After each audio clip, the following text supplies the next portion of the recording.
David here. Today I'm going to be talking about the Hikite. I'm going to talk about its origin, why we use it, the original purpose of why we use it, and how it's used today in Shotokan. I'm going to give you two words so you have a better understanding of what I'm talking about. I'm going to give you two words of principle and practice. When I say principle, I'm talking about the moves that are in the kata. Not the moves that you actually use, but the moves that are in the kata. And then you have practice, which is actually practicing those moves that's in the kata. As you know, karate came from Okinawa. So when you look at the pulling hand or the Hikite, it's extremely high, right? Real high. So you wonder, like, why in Okinawa do they have a high chamber, and in Shotokan in Japan they have a low chamber? Well, in Okinawa, the purpose for the high chamber is for pulling, right? If you look at videos of people doing like dumbbell curls or rows, they always have this high pull. They pull to the armpit, right? Because that is the best place to pull. You pinch your back, you engage your back muscles, and you really get that nice pull. So when you're in the kata and you're practicing, you have a high chamber.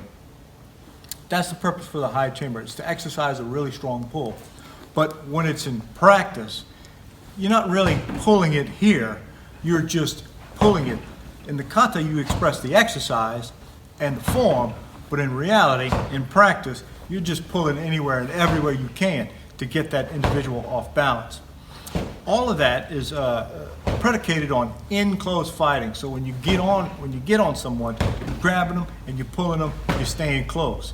Now, Funakoshi, when he went to Japan, his son, Jigo Funakoshi, he took Kendo, and he also took Aido and sword fighting. So he began to transform karate and predicate it and use the principles of Aido and Kendo, which means increased distance. And also, if you follow the rules of Shotokan karate, there's no grabbing and there's no pulling. Now, in the katas and in the forms, can you grab and can you pull? Yes.